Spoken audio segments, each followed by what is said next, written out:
संवाद चल रहा था और सरकार वो जैसे टीवी पर लिख के भी आता है, बोलता भी रहता है, ठीक उसी प्रकार चल रहा था और उनकी कृपा से मुझे याद भी हो रहा था और मैं रट भी रहा था। तो रामचरितमानस के शिव दृष्टि देते हैं, क्योंकि यह सृष्टि शिव की है और इस सृष्टि में जो कुछ भी है, जिसके सिद्धांत को वेद प्रतिपादित करता, वह सब कुछ शिव के दिए गए दृष्टि के बगैर हो ही नहीं सकता। गुरु, आप किसी को मानो संसार में, जब तक गुरु में शिव भाव नहीं करोगे तब तक शिष्यता प्रकाश नहीं होगी, ज्ञान नहीं उतरेगी। ज्ञान को उतारने के लिए अग्नि की बात छोड़ो, कुत्ता, बिल्ली, गधा, बाबा दत्तात्रेय ने कहा कि हमारे 24 गुरु हैं और नाम गिनाना शुरू किया तो उसे मधुमक्खी का खोता भी उनका गुरु था, मधुमक्खी भी गुरु था, पक्षी भी गुरु था, कुत्ता भी गुरु था। आप सबसे कुछ न कुछ तो सीखते हैं। आपके सामने जितने जीव दिखाई देते हैं सब आपको कुछ न कुछ शिक्षा दे रहा है। दत्तात्रेय बाबा ने उसको गौर से देखा था। नरेंद्रनाथ को विवेकानंद कहला है शिकागो जाकर, जब शिकागो में भाषण देके निकले तो एक पत्रकार ने उनसे पूछा कि स्वामी जी, आपने बार बार कहा कि वेद अनादि है, वेद अनादि है। आदि तो हम लोग समझते हैं कि जब से सृष्टि है तब से जो चला हुआ आदि है, ये अनादि क्या है? तो विवेकानंद जी ने कहा कि सृष्टि की संरचना जो हुई, ये धरती प्रकट हुई और इस धरती पर जीव जंतु का विकास हुआ, तब से जो चीज दिखाई दे रहा उसे आदि कहते हैं। और उसमें जब पहला मानव आया तो उसे आदि मानव कहा गया और उस आदि मानव ने जो अनुभूत किया उसको आदि ज्ञान कहा गया। लेकिन जो इस धरती के प्राकट्य से पहले था उसे अनादि कहते हैं, पहले से था। क्या तुम विज्ञान को जीते हो, आदि के पास से रिसर्च करते हो? हम वेद को जीने वाले हैं, हम महाविज्ञान को जीते हैं, क्योंकि वेद महाविज्ञान है, विज्ञानों का विज्ञान है। तो हम अनादि से चलते हैं, आदि से पूर्व जो था, क्या इसको साबित करके बताइए, हम लोगों को सबूत चाहिए। क्या एक बात बताओ, तुम्हारे जगत में न्यूटन हुआ, क्यों विख्यात हुआ? क्या इसलिए विख्यात हुआ कि न्यूटन ने गति का नियम बताया। क्या उसने गति का क्या नियम बताया, इसको छोड़ो, हमको इस पर नहीं जानना है। लेकिन ये बताओ, न्यूटन जो गति के नियम को पकड़े और संसार को बताए, उससे पहले गति का नियम कुछ और था क्या? क्या नहीं वही नियम था? क्या न्यूटन मर गया, गति का नियम बदल गया? क्या नहीं वही नियम है? क्या तो एक बात और बता दो, न्यूटन के पिता के जन्म से पहले गति का नियम कुछ और था? क्या नहीं दादा के जन्म से पहले, परदादा के जन्म से पहले? तो बोलो, आदि मानव के जन्म से पहले गति का नियम कुछ और रहा होगा क्या? क्या नहीं वही नियम रहा होगा? तो क्या जो नियम पूर्व से है उस नियम को अनादि नियम कहते हैं, और अनादि नियम के बारे में जिस ग्रंथ में लिखा हुआ है उसको वेद कहते हैं।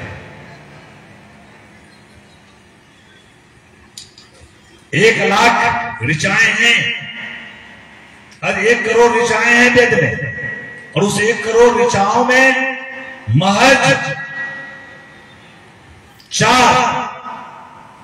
1 लाख ऋचाएं हैं, जो 4 लाख ऋचा ज्ञान कांड है, 16 लाख ऋचा उपासना कांड है, ये बेशी गिनती है।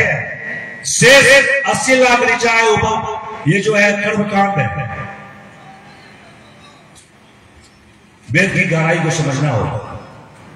आप ऑक्सीजन बनाते हो ना प्रयोगशाला में, वह कर्म कांड है, वो भी उसमें क्रियाएं की जाती है। जिसमें क्रियाएं करके रिजल्ट ली जाती है उसको कर्मकांड कहते हैं।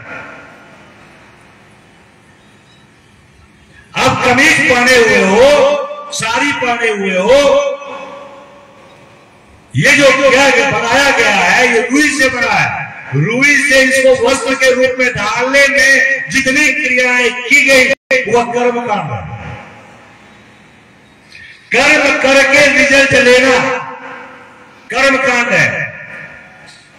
और उस कर्म को समझना, उन क्रियाओं को जानना समझना,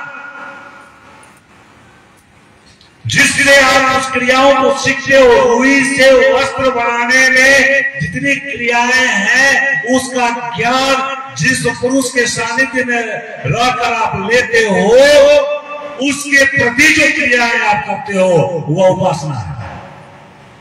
कोई मुफ्त में किसी को सिखा देगा? पुतो सब्जी में नमक डालती रहती है, घर में उसको सब गाली दे। सास तो जल्दी जब तक चरण नहीं छूती और सास का सेवा नहीं करती, सास नमक कम बेसी कैसे किया जाएगा, अनुकूल कैसे किया जाएगा, सिखाती ही नहीं पुतों को। आप जो भात दाल सब्जी बनाते हो ना, वह भी कर्मकांड है, उसमें क्रियाएं होती है। चावल को भात में डालना, गेहूं को आटा बना के रोटी में पूरी में डालना, ये क्रियाओं से होती है। और इनमें जो क्रियाएं हैं ना वह कर्म है, और उसको करने में जितनी क्रियाएं की जाती है उसको कर्मकांड कहा जाता है।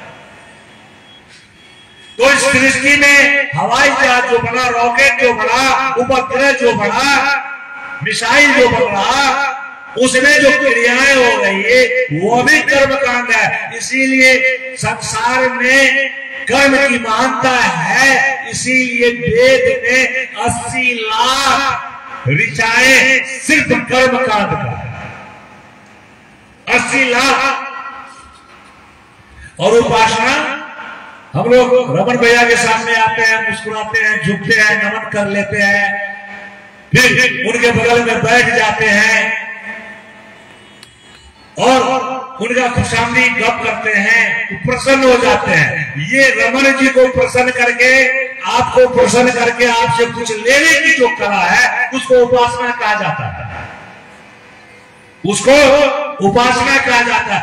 नजदीक में रहकर मना लेना और मनाकर उनसे उनकी कुछ या अधिक या संपूर्ण उनको ले लेना उपासना है, जो हम ईश्वर के प्रति भी करते हैं, गुरु के प्रति भी करते हैं।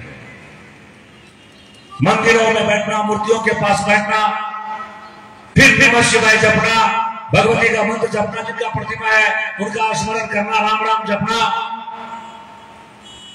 उनका आह्वान करके उनके पास बैठकर उनके नाम का जप कर, खुशामद कर, उनको मनाना, उनसे लेना, ये भी उपासना है। और संसार में 3 पुतों है, सास को एक ही जोड़ा बाली है, और वह बाली लेने के लिए तीनों पुतों हुआ प्रयासरत है। जो सबसे उसके हृदय के नजदीक पहुंच जाएंगे उसको प्रसन्न करके बाली वही लेगी, 2 खाली रहेंगे। वह भी उपासना है, वह सास की उपासना है, पिता की उपासना है। उपासना नजदीक में रहकर ले लेना, नजदीक में रहकर मना कर ले लेना उपासना है। गुरु से कुछ चाहते हो और गुरु शिव को मानते हो तो शिव के नजदीक जाना होगा, शिव को मनाना होगा, और शिव को मनाकर शिव के सामिप्य में रहकर शिव को मनाकर, अब उनको सामिप्य में, उनके सामिप्य में रहने के लिए क्या जंगल जाना होगा, पहाड़ पर जाना होगा, गंगा में गोता लगाना होगा? नहीं, ईश्वर तो सृष्टि के कण में है। रमन तेजस्वी चराचर सा राम, शिव भी तो राम है, रामी तो शिव है। इस सृष्टि के का एक एक कण संग्रह है। उठाओ एक बालू के कण को, उसकी आकृति को गौर से देखो, क्या वो शिवलिंग नहीं दिखाई दे रहा? सृष्टि का एक एक कण ईश्वर का प्रतीक है, सिर्फ उसको जगाना होगा। आज तो विज्ञान पदार्थ से अणु को क्या कहते हैं, इलेक्ट्रॉन प्रोटॉन न्यूट्रॉन ने भी उसका भी टुकड़ा टुकड़ा करके बता दिया कि हर जगह जान है, संजीवनी है हर जगह, और छोटा से छोटा कण से एक एक देश को विनाश कर देता है, विस्फोट करा देता है। विज्ञान दिखा दिया। तो एक शिवलिंग को जगा करके और उसको अपने अनुरूप उसमें शिव को उतार करके और उसे कृपा प्राप्त करने लेना, ये तो हम लोगों को हमारे बाप दादाओं ने थाती में सिखाया है, थाती में सिखाया। कलश बिठा लेना, उस पर उनका आह्वान कर देना, फिर उनसे कृपा प्राप्त कर लेना, वही उनको जगा लेना।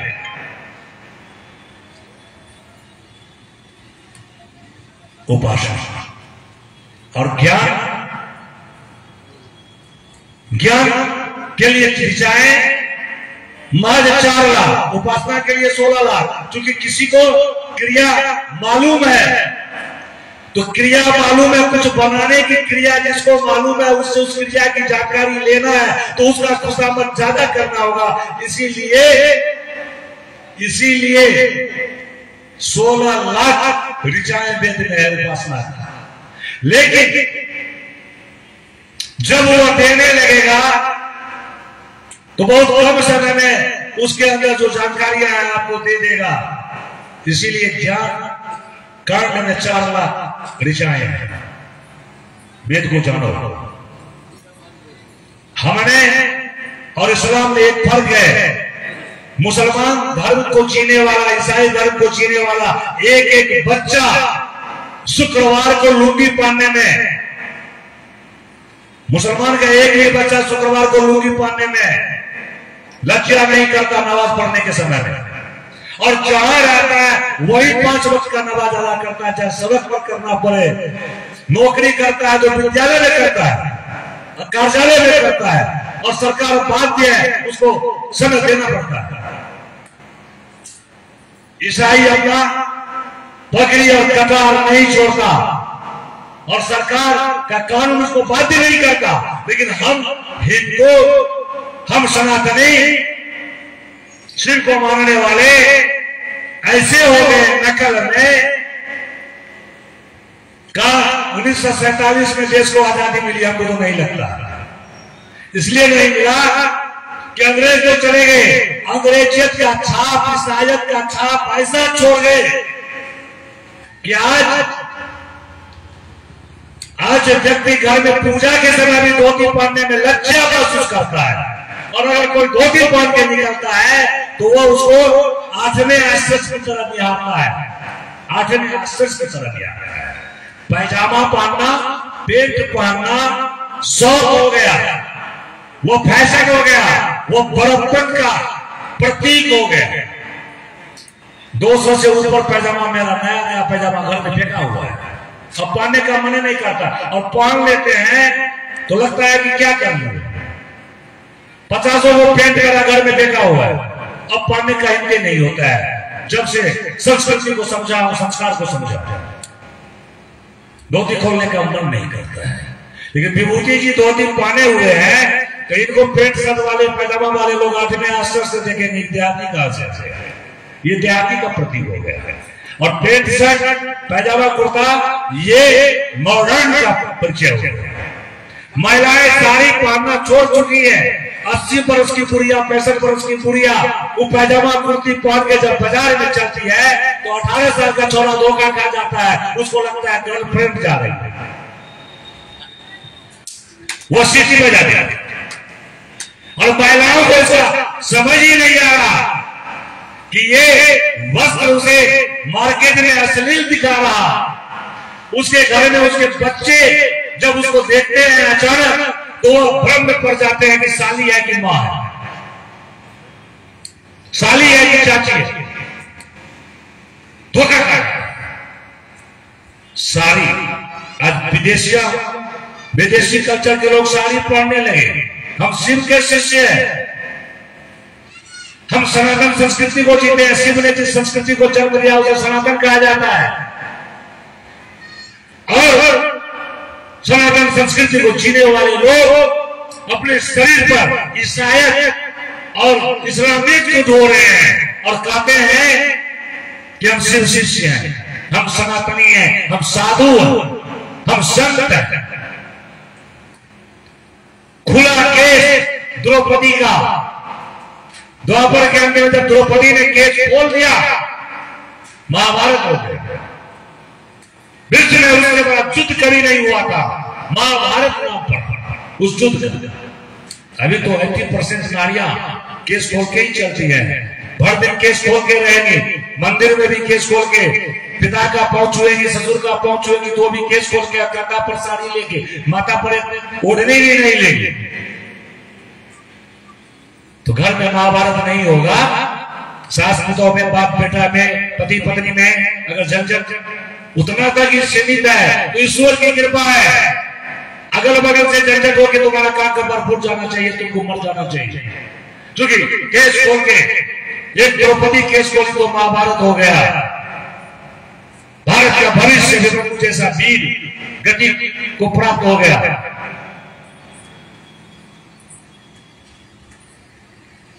और आप केस खोल के चलते हैं, कहती हैं हम शिव शिष्या है, शिव शिष्या है। जिस देश ने पूछा श्री राम ने लक्ष्मण से कि ये सारी गहना क्या सीता की है जो सुग्रीव दिखा रहे हैं, जरा पहचानो। लक्ष्मण ने कहा प्रभु, पैर में जो ये बांधा जाता है उंगली में बिछिया, इसको तो पहचान रहा हूं, ये भाभी का है, सीता मां का है। बाकी जेवर को मैं नहीं पहचान पा रहा। क्या क्यों? सुग्रीव पूछे क्यों? क्या सीता मेरी भाभी है, भाभी मां होती है, मां का चरण देखा जाता है। कल भैया जी बोल रहे थे मेरे भैया कि माया है, गोरखनाथ अपने शिष्यों को कहते थे स्त्रियों का सिर्फ चरण दे, मुख मत दे, फंस जाए।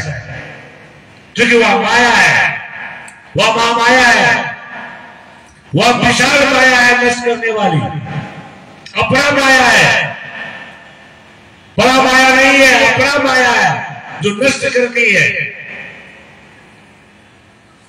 वही आदिशक्ति नारायण को एक ही समय ने पराशक्ति के रूप में दिखाई दी और मधु कैटर को पराशक्ति के रूप में दिखाई दी। नारायण ने उसको मां कहा, मधु कैटर उसको भोगिका सामग्री समझा और कहा जुद छोड़ चल, इस नारी के साथ भोग करते हैं।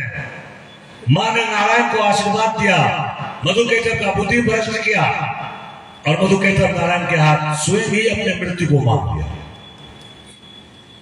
और मारा गया।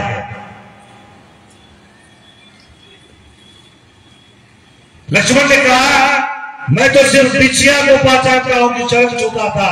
कल होली है, आज 10 दिन से होली उत्सव मनाया जा रहा है विभिन्न जगह।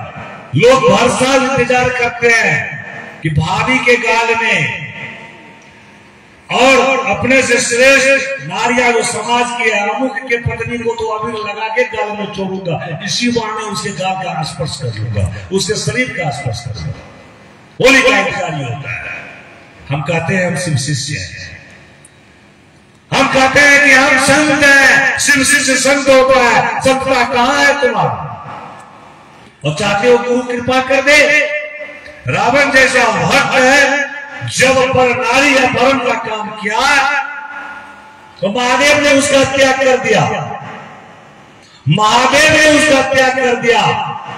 जो पार्वती लंकिनी बन के स्वयं लंका की रक्षा कर रही थी, रावण के नगर की रक्षा कर रही थी, वही लंकिनी रावण के मृत्यु का कारण बन गई।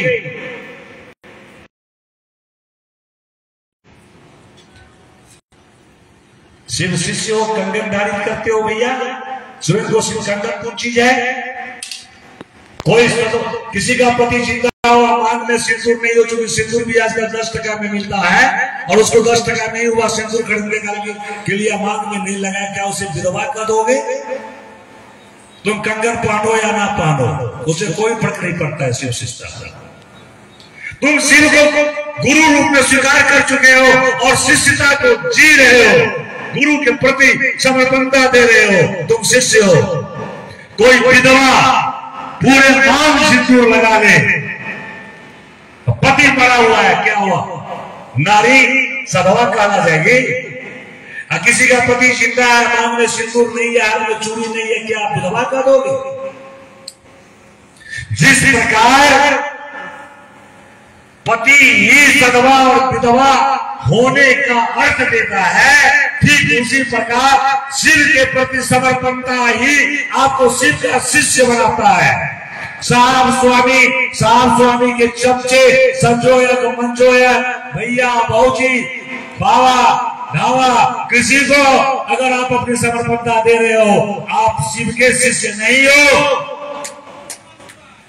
रात बिता रहे हो किसी के साथ, चुंबन दे रहे हो किसी को, आलिंगन में ले रहे हो किसी को, और पत्नी किसी का काला रही हो, पति किसी का काला रही हो, कैसे होगा? पत्नी भरता हो ही नहीं तो पति कैसे हो? पति भरता हो ही नहीं, पत्नी कैसी हो? गुरु हो, भक्ति हो ही नहीं तो शिष्य कैसा हो?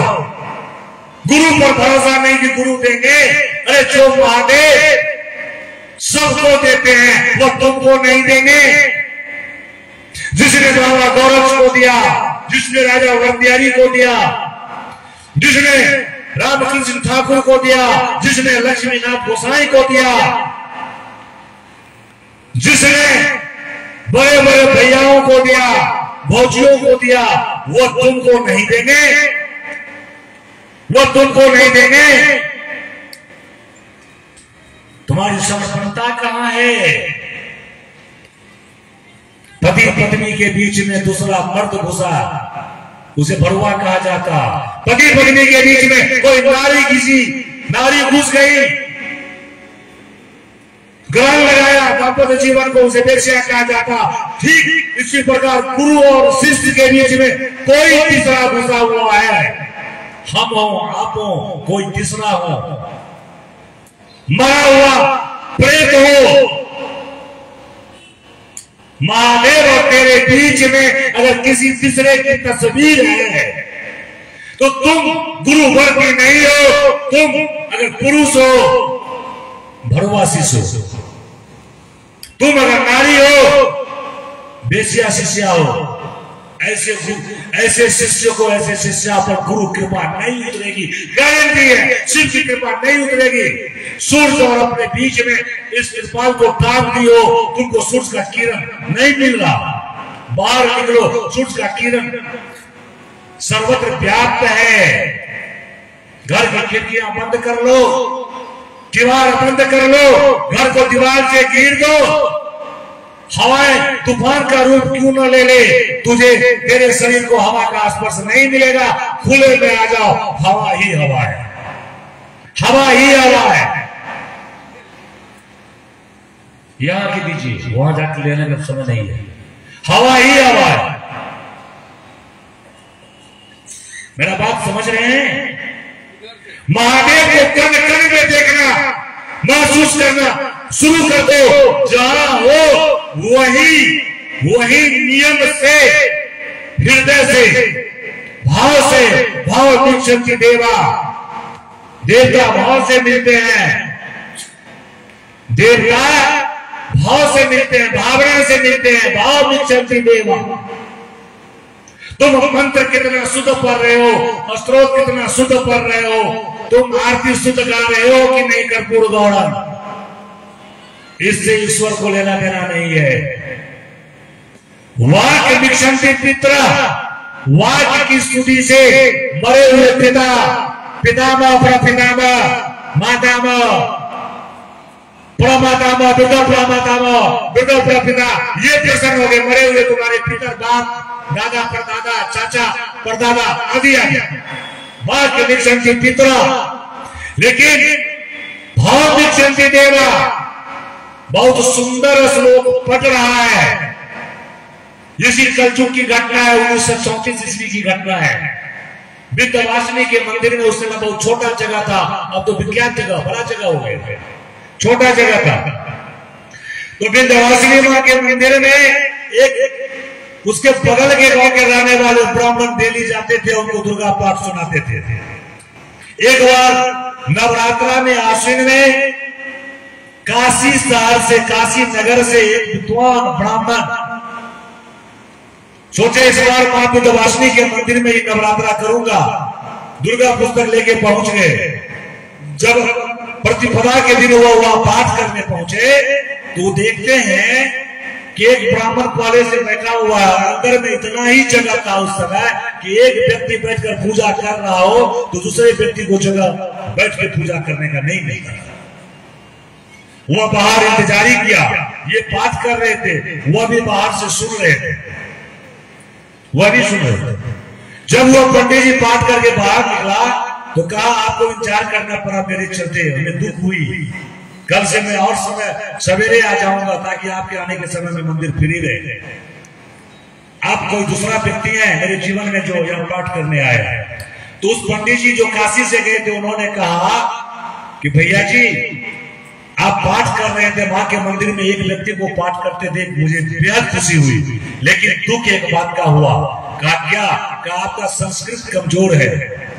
आप जो पढ़ रहे थे या देवी सर्वभूतेषु मातृ रूपेण संस्था, तो नमस्तस्यै लिखा हुआ है, आप पढ़ रहे थे नमस्तस्मै नमस्तस्मै नमस्तस्मै नमो नमः। आप नमस्तस्यै नहीं कर रहे थे, आप अशुद्ध पढ़ रहे थे।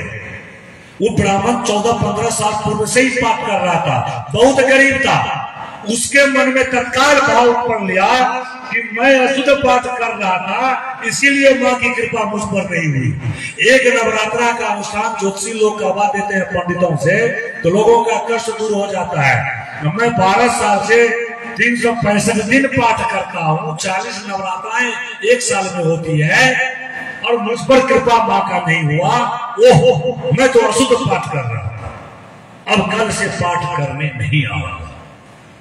अब देखिए क्या हुआ, रात में ही मां दुर्गा काशी वाले पंडित जी के सपने में आए, कह रहे दुष्ट रे मूर्ख, एक बार नवरात्रा में पूरे जीवन में आया है, आगे आएगा कि नहीं आएगा कहना मुश्किल है।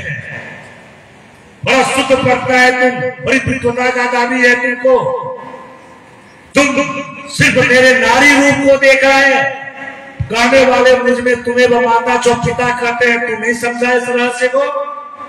अरे स्त्री रूप में नमस्तस्यै है, पुरुष रूप में नमस्तस्मै न होगा।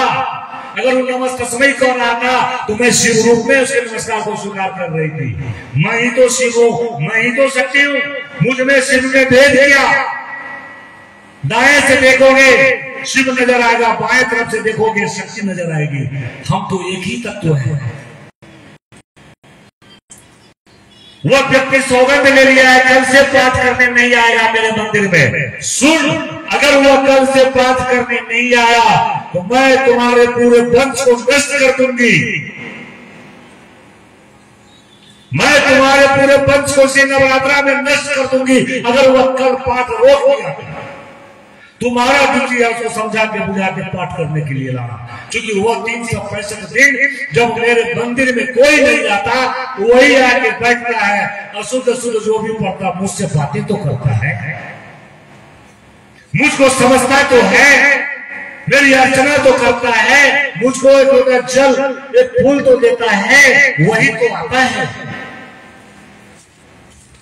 और मां उसके पास गई, कहा वो जो पंडित तुमको टोका हुआ तो महामूर्ख है, उसको कुछ नहीं आता है। बेटा मैं तुम्हारी पाठ को गौर से सुनती हूँ, तुम्हारे पूर्व जन्मों के कर्म इतने दुष्कर्म से भरे हुए थे कि आगामी 6 जन्म तक तुम्हारा दुख मिटने वाला नहीं था, उसको तो मैं मिटा दिया। तुम्हारा पुत्र सुयोग हो रहा है, उसी के माध्यम से अब तुम्हारे जीवन को मैं बदलने वाली थी। बेटा पाठ करने के लिए आना। लेकिन वह व्यक्ति जब सवेरे में उठा तो कहा मैं मां नहीं आऊंगा, तू स्वप्न में कुछ कर दे मां मैं नहीं आऊंगा। और ये काशी वाले पंडित को स्वप्न में उसका नाम, गांव का नाम, माला का नाम बताया था मां। वह उसके पास जाके पैर पर गिरा, कहा तू गुरु और मैं शिष्य, तेरे लिए मां मेरे सपने में आके मुझको धमकी दी, मेरे वंश को बचा लो, चल भैया पाठ का राज से मैं तुम्हारा जोड़ा उठाऊंगा। फिर गांव समाज के लोग जमा हुए, विभूति जी ऐसे ऐसे काबिल लोग, ज्ञानी लोग, फिर वहां प्रकट हुए, उसको समझा बुझा के माँ के मंदिर में ले गए और उसने पाठ सुनाया।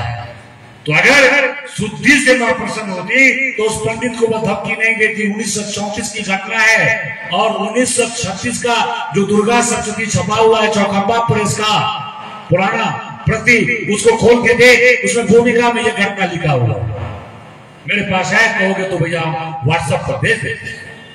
यह घटना लिखा हुआ है, उस व्यक्ति ने अपने जीवन के घटनाओं में ईश्वरीय अनुभूति पर एक घटना लिया। ईश्वर को आप कैसे मंत्र पढ़ रहे हैं उससे लेना देना नहीं है। ईश्वर को तो इससे लेना देना है कि आप उसको अपने कितने नजदीक महसूस करते हैं, आप उसको अपने हृदय में महसूस करते हैं कि नहीं। आप शिव कहते ही, गुरुदेव कहते ही आपका नयन सजल होता है कि नहीं, आंख बंद होता है कि नहीं, हृदय करुण होता है कि नहीं, हृदय करुण होता है कि नहीं। उस करुणाकर के शिष्य हैं आप, किसी को दुख में पड़े देखकर आपके अंदर का करुणा जगता है कि नहीं। उस आशुतोष के शिष्य हैं आप जो खुद भीख की झोला उठा करके भीख भी मांगता है तो दूसरे को दे देता है, भक्तों को दे देता है, अपने लिए कुछ नहीं रखता। एक पहाड़ पर जंगल में गाछ के छांव में कहीं भी पड़ जाता, श्मशान में चिता पर ही लेट जाता। चिता बसन वाले को गरल वसनक दिक्पट धरो, संसार के हित के लिए जो हलाहल पी रहा उसका शिष्य हो करके आप अपने अड़ोसी पड़ोसी भाई भतीजे का दुख दर्द मिटा रहे हैं कि नहीं। वह सत्य को ही स्वीकार कर रहा, आप सत्य बोलने की, सत्य को जीने की उत्कंठा अपने अंदर पाल रहे हैं कि नहीं। उसको इससे लेना है, उसको आपके इस संबंध से लेना है।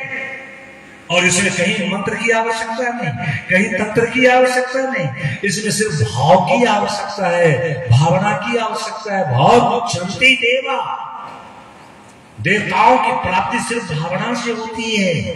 आप उनका सुमरन कर करुण होते हैं कि नहीं।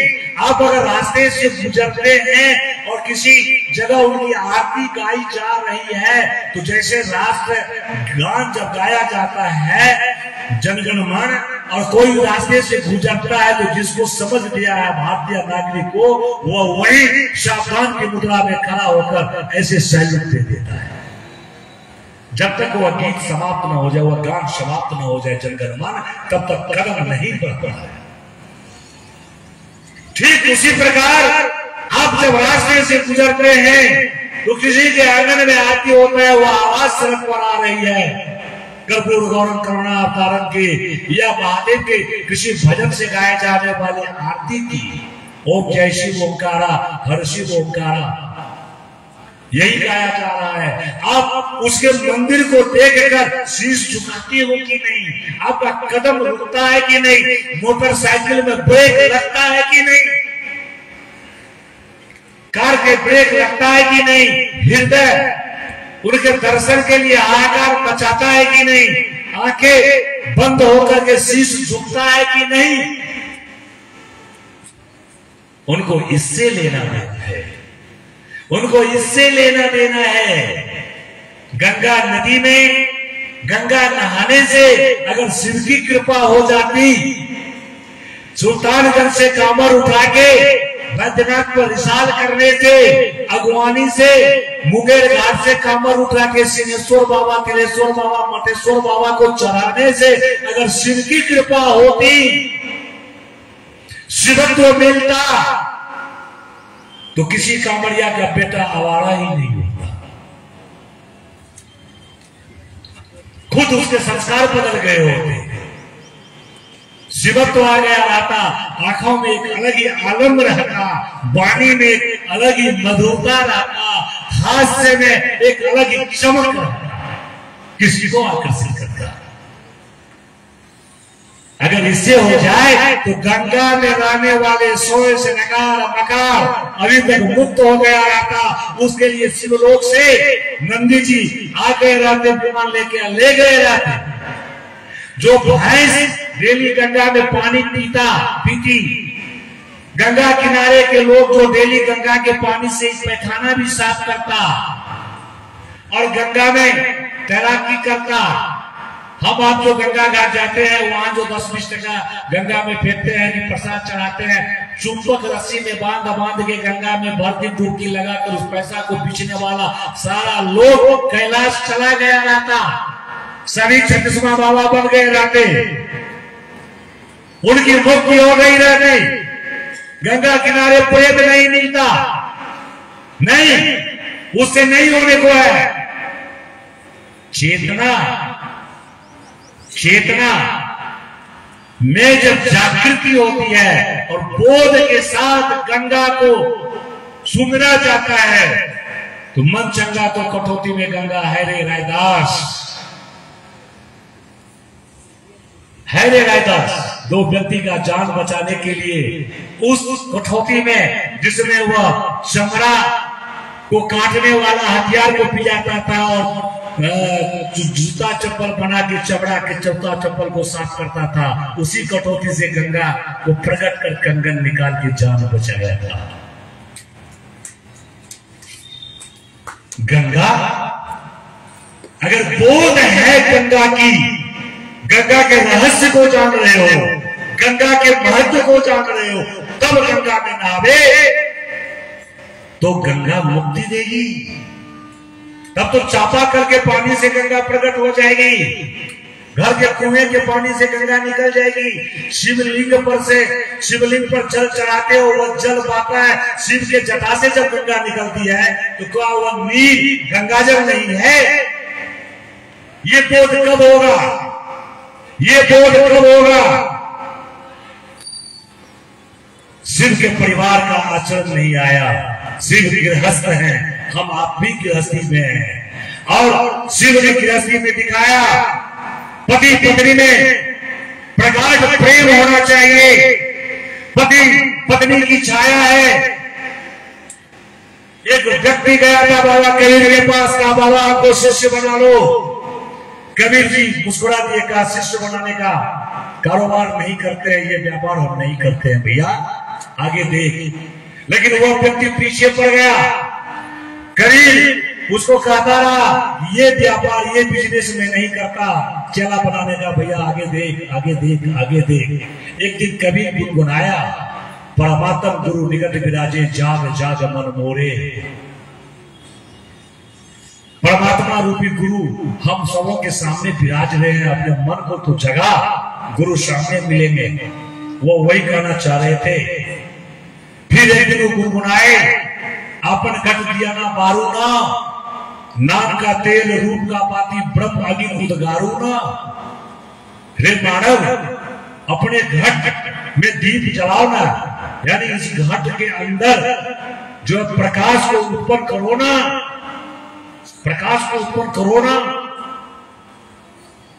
का कैसे होगा? का नाम का तेल, एक नाम चुन ले, स्वतंत्रता दिया कबीर ने, का जो नाम चुनना हो, हरि के 1000 नाम जो जो प्यारे लगे वही चुन लो। एक नाम चुनो, उसका एक रूप बना लो, उसको ईश्वर मान लो, उसको शिव मान लो, ईश्वर मान लो। वह रूप तुम्हारे लिए फलीभूत हो जाएगा, वह नाम फलीभूत हो जाएगा, तुम्हारे अंदर दीप जला देगा। नाम का तेल रूप का बाती ब्रह्म अग्नि उदगारू ना। कहत कबीर सुन सब साधो, अपन घर संभारू ना। दूसरा आदमी तुम्हारे घर को कितना संभालेगा, कितना संभालेगा? गुरु है बंबई में, गुरु है पटना में, गुरु है भोपाल में, चेला है यहाँ सहरसा में। चाहेगा गुरु कृपा कर दे, गुरु को स्वयं तो अपने घर से बाहर दरवाजे पर झांकने की औकात नहीं है, तुम्हारे यहाँ कैसे झांकेगा? तो वही गुरु न झांकेगा जो गुरु हर तक तुम्हारे साथ रहे, हर तक तुम्हारे साथ है। और जो हर तक तुम्हारे साथ है, जो आपके हमारे सांसों के स्वामी है, जो आपके हमारे धड़कन के स्वामी है, वही गुरु जो धड़कन चला रहा, सांस चला रहा, वही अंधकार को मिटा के दीप भी जला देगा, दीप जला के अंधकार भी मिटा देगा। उसी को जगाओ, उसी को जगाओ, उसी को जगाओ। कबीर ने कहा यह व्यापार मैं नहीं करता, अपने अंदर के गुरु को जगा। गोरखनाथ की तरह बाबा गोरखनाथ ने कहा, क्या कहा? आत्मा गुरु मंचेरा गौरव मिले जग अकेला। का ये मन जो बहुयानी है, जो दशेंद्रियों का विक्षोभ है, विक्षोभ, ये मन जो जन्म जन्म से तुम्हारे साथ आ रहा, आत्मा के चार विक्षोभ है, ये चारों विक्षेप साथे रहता है, मन, बुद्धि, चित्त, अहंकार। शरीर टूट भी जाता है तो ये चार साथी जाता है, फिर नया शरीर मिलता है तो ये चार साथी आता है। मानव योनि मिले कि सर्प योनि मिले, कि पेड़ पक्षी, पेड़ पौधे बना दे कि पक्षी बना दे, कुत्ता बिल्ली बनना पड़े, हर जगह आत्मा के साथ ये मन, बुद्धि, चित्त, अहंकार जाता है। इसमें मन जो चंद्र तत्व से गाइड होता है, चंद्रमा से गाइड होता है, आत्मा जो सूर्य का अंश है, क्योंकि सूर्य कौन है? द्वादश ज्योतिर्लिंग है ना शिव के प्रति, इस धराधाम पर त्र्यंबकेश्वर आदि, ये जो द्वादश ज्योतिर्लिंग है, ये क्या है? अभी हम बोलेंगे तो बहुत आदमी कहेंगे क्या बोल रहा, लेकिन जब आपको समझ आएगी शिव तत्व का तो ज्ञान हो जाएगा। ये विज्ञान इसको गलत कर देगा, लेकिन महाविज्ञान है। फिर 12 सूर्य उठते हैं 12 महीने में, धरती को 12 सूर्य का प्रकाश होता है। हर संक्रांति के बाद सूर्य बदल जाता है हमारा, एक सूर्य ईशान कोण में, एक सूर्य अग्नि कोण में, बीच में 10 सूर्य है। ये 10 सूर्य ही ज्योतिर्लिंग है। इसीलिए गायत्री मंत्र का जो जाप होता है तो गायत्री का ध्यान सूर्य में किया जाता, जो कि तत् सवितुर्वरेण्यं भर्गो देवस्य। ये भर्गो देवस्य क्या है? भर्ग रूपी अर्घा के देवता शिव। ये प्रकृति नारी है, भग उसी का प्रतीक है। और ये प्रकृति जो आधा ही हमें दिखाई देती है, ये अर्ध प्रकृति हम देखते हैं, उसके जो स्वामी है वही सूर्य है, सविता देव है, वो शिव है, वही प्रकाशित हो रहे हैं 12 महीने में। उसी के प्रतीक में धरती पर 12 ज्योतिर्लिंग है।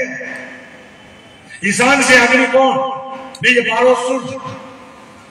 अब जब नजदीक का सूर्य प्रकाश देता है तो गर्मी होता है, जब दूर का सूर्य प्रकाश देता है तो ठंडी होता है।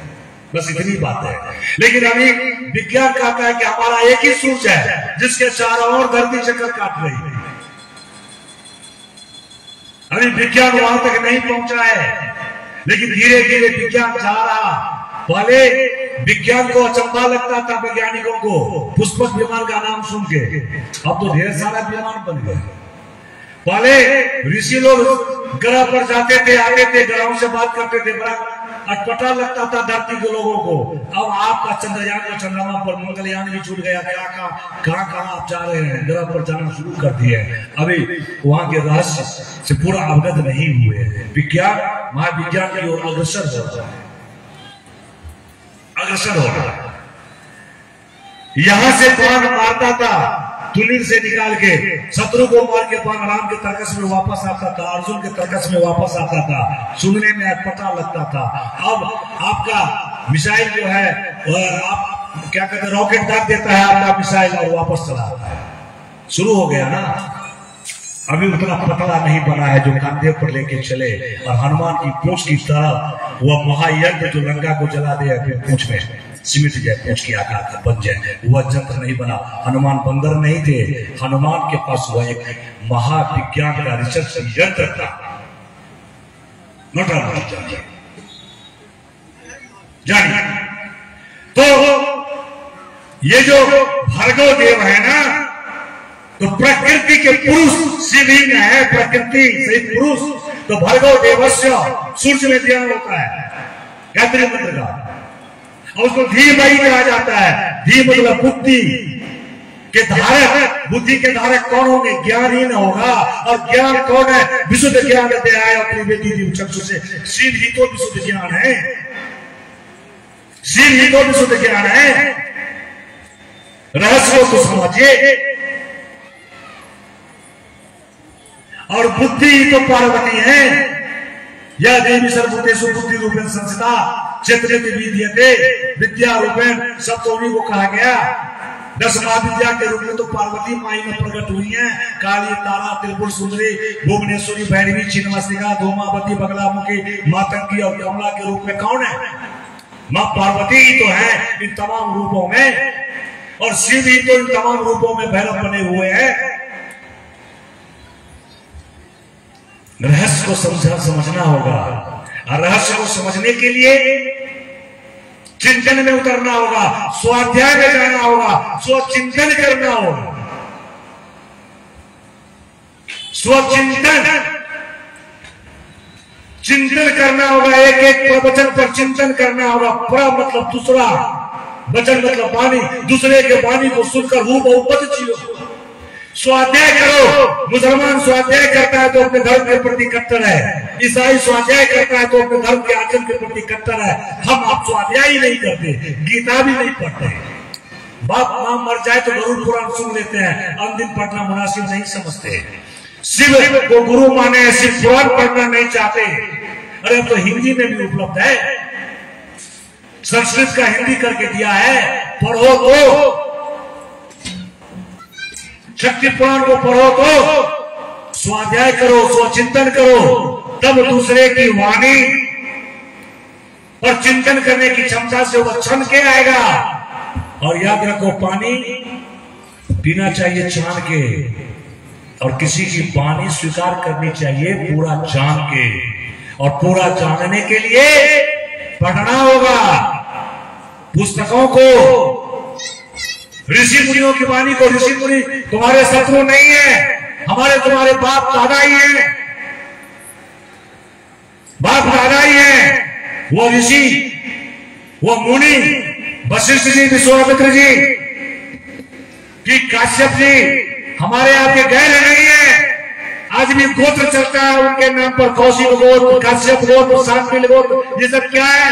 हम ऋषियों के संतान हैं। अपने दादाओं की वाणी को खो और उसे पढ़, उसे समझ, फिर सामने वाले की वाणी से उसका मिलान कर, फिर उसको मान। शिव को गुरु माने हो भाई। शिव वो सत्ता है जो कहते हैं कि पत्नी को अगर अविश्वास हो गया तो त्यागो सत्यास लो। सती को अविश्वास हुआ, शिव की वाणी नहीं मानी, शिव ने त्याग दिया, मर्यादा के तहत पिता के घर भेज दिया। और ऐसी स्थिति पर हुई कि पिता ने सती को नष्ट कर दिया। पार्वती रूप में पुनः सती आई, शिव ने स्वीकार किया, और शिव शक्ति पुनः एक हुए। पार्वती कभी शिव पर संशय नहीं की। नारियों की गुरु उसके पति ही होते हैं। शिव, पार्वती ने शिव को गुरु कहा, और दोनों आज तक जगत का पालन कर रहे हैं। गणेश ने माता पिता में भेद समझा, मां ने आज्ञा दिया था कोई दूसरा हमारे कक्ष में नहीं आवे। गणेश नहीं समझ सका कि मातृतत्व और पितृतत्व में कोनो भेद नहीं है। एक शरीर के निर्माण में मातृतत्व और पितृतत्व दोनों का प्रयोग होता है। दोनों के गुणधर्म अनुसूत्र आदि मिलते हैं तो हमारा जन्म होता है। पिता का ज्यादा आया तो पुत्र हुआ, माता का ज्यादा आया तो बेटी हुआ, पुत्री हुआ, यही तो होता है। लेकिन माँ के बिना, माँ और पिता के संयोजन के बिना संतान उत्पन्न नहीं हो सकता। गणेश नहीं समझ पाए कि माँ और पिता में भेद नहीं होता, शंकर को भी रोक दिए। शंकर ने कहा पति पत्नी के बीच जो टाट बने उसका गर्दन काट दो। इसीलिए हम हमेशा संजोगों को कहते हैं, मर गए शिवा अवतार, मर गए शिव तो अमर है, लेकिन मृत्यु को प्राप्त हुए कलयुगी शिवा अवतार के प्रेत का आह्वान कर शिव चर्चा करने वाले लोगों को बताते हैं, जो शिव और शिव शिष्य के बीच में मत घूस, किसी को मत घुसा, गर्दन कट जाएगा। शिव अनुशासन के इतने प्रिय है कि अपने पुत्र को भी क्षमा नहीं किया, गणेश का गर्दन काट। फिर लोगों ने मनाया, मां ने समझाया, पत्नी रोई। तो पत्नी तो पति तो दो नहीं है। पति का दिल पसीजा, इस ब्रह्मांड के सबसे बड़े वेदाचार्य, सबसे बड़े सर्जन, सबसे बड़े चिकित्सक, मृत्युंजय मंत्र के मालिक, महाकाल, कालों के निकाल शिव ने हाथी का सर जड़ दिया। काश ने हाथी वाला काम किया था। इसीलिए हाथी का सर रहेगा तो उसको याद रहेगा कि माँ बाप में भेद समझे थे। और गणेश ने जब स्तुति किया, उन्हें प्रथम दूत बना दिया, विघ्न हर्ता बना दिया, मंगल मूर्ति बना दिया, सिद्धि विनायक बना दिया। शिव अपने पुत्र को भी क्षमा नहीं किया। कार्तिकेय ने जरा सा गणपति के विवाह के बाद नाटक किया, प्रथम पूछे के कंपटीशन में शिव पर विश्वास किया, शिव ने उनका त्याग किया, दक्षिण का मालिक बना दिया, कैलाश से भरा। फिर कार्तिकेय ने तपस्या किया, कार्तिकेय बाबा को शिव ने स्वीकार किया। जो अपने पुत्र को, जो अपनी पत्नी को क्षमा नहीं कर सकता, अपने अंश से उत्पन्न जालंधर को जो त्रिशूल पर टांग के मार सकता, जो अपने ही अंश से उत्पन्न अंधक का नाश कर सकता, हे शिव शिष्यों, वह तुम्हारे ड्रामा को बर्दाश्त नहीं करेगा। होश में आ जा, होश में आ जा, होश में आ जा। गुरु शिव के प्रति समर्पित हो जा। शिष्य का एक ही कर्तव्य है, गुरु पर आरूढ़ हो जाना, गुरु पर मिट जाना, गुरु पर लुट जाना। गुरु के कृपा से भूखा रहना पड़े, भूखा रहो तो भी गुरु को पुकारो, भोजन मिले तो भी गुरु को धन्यवाद दो, प्यासे हो तो गुरु को पुकारो, प्यास मिट जाए तो गुरु के लिए विकल हो जाओ। जिस दिन विद्यापति की तरह गाने लगोगे, उगना रे मोर कतय गला, कतय गला शिव किया करे गला, उगना रे मोर कतय गला। शिव के लिए यह विरह जिस दिन हो जाएगी, उसी दिन आप शिव शिष्य हो जाओगे, आप शिव शिष्य हो जाओगे। 4 वंश में उत्पन्न होकर के भी आप रैदास की तरह ब्राह्मणों के लिए पूज्य हो जाओगे, ब्राह्मणों के लिए भी पूज्य हो जाओगे। शिव प्रदत्त संस्कृति को स्वीकार कर, शिव के अनुशासन को समझ, हे शिव शिष्यों, आप महान हैं, इस पंडाल में बैठे हुए हैं और मुझ जैसे अज्ञानी को सुन रहे हैं। हम आपको प्रणाम करते हैं। जय महादेव, अलग निरंजन, जय गणेश, हर हर हर हर हर हर हर हर महादेव। मेरा समय सीमा समाप्त हुआ। अमरानंद जी का आगमन मेरे समय का समापन का सूचना था। मैं अपनी वाणी को यही विराम देता हूँ। हमको लगता है कि 45 मिनट से ज्यादा हो गया। भैया जी 45 मिनट दिए थे, भैया जी निकल गए, कोई आ नहीं रहा था, इसीलिए मैं लगातार लगा हुआ था। आप सबों को प्रणाम, मंच को बारंबार